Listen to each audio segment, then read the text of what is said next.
अमूमन ये चीज़ें पाक हैं। मसलन मछली और पानी के दीगर जानवरों का खून ये पाक है। इस तरह खटमल और मच्छर का खून ये भी पाक है। पेशाब के बहुत ही बारीक छींटे, सुई की नोक के बराबर जो छींटे हैं, किसी बदन या कपड़े पर पड़ जाएं तो कपड़ा और बदन पाक रहेंगे। जिस कपड़े या पेशाब की ऐसी ही बारीक छींटे पड़ गईं, अगर वो कपड़ा पानी में पड़ गया तो भी वो पानी नापाक नहीं होगा। जेब के अंदर अगर किसी के पेशाब या खून की शीशी है और इसी हालत में नमाज पढ़ी तो नमाज नहीं होगी। जेब में अंडा है, अंडा, और उसकी जर्दी खून हो चुकी है तो नमाज हो जाएगी। नापाक चीज का धुआं कपड़े या बदन को लगे तो नापाक कपड़ा और बदन नापाक नहीं होंगे।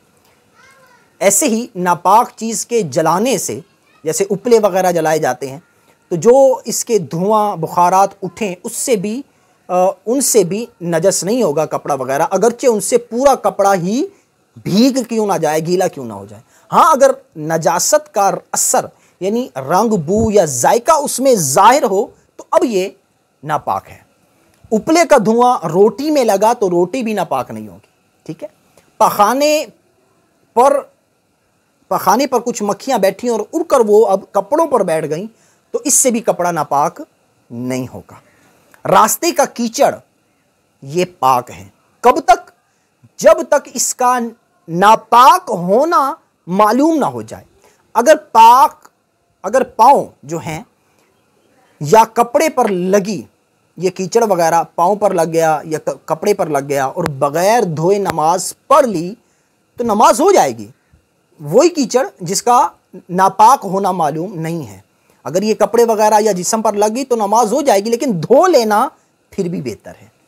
इसी तरह सड़क पर पानी का छिड़काव जा रहा होता है, छिड़काव किया जा रहा होता है, तो ज़मीन से छींटे उड़कर कपड़े पर पड़ जाती हैं तो कपड़ा इससे भी नापाक नहीं होता, लेकिन धो लेना नमाज के लिए बेहतर है।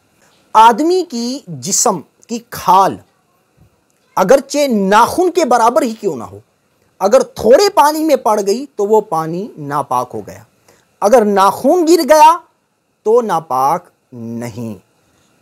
कुत्ता अगर बदन से या जिस्म से या कपड़े से हमारे टच हो जाए, लग जाए, छू जाए, तो अगरचे उसका जिस्म तर है तो बदन और कपड़ा पाक है। हाँ, अगर उसका बदन नजासत वाला लगा हुआ है, नापाकी लगी हुई है तो और बात है, तो अब ये नापाक होगा जाहिर है।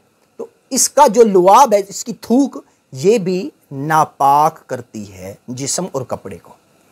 किसी दूसरे मुसलमान के कपड़े में नजासत लगी हुई हमने देखी कि वहां नजासत लगी हुई है और पता है कि इसको बताऊंगा तो पाक कर लेगा, तो ये बताना हम पर वाजिब है। फासिकों के इस्तेमाली कपड़े जिनका नापाक होना मालूम ना हो वो पाक ही समझे जाएंगे, मगर बेनमाजी के पजामे वगैरह में, शलवार में एहतियात यही है कि रुमाली वगैरह पाक कर ली जाए। अक्सर बेनमाजी पेशाब करके वैसे ही पजामा बांध लेते हैं और कुफार के उन कपड़ों को पाक कर लेने में बहुत ज़्यादा एहतियात की ज़रूरत है। अस्सलामु अलैकुम वरहमतुल्लाहि वबरकातुहू।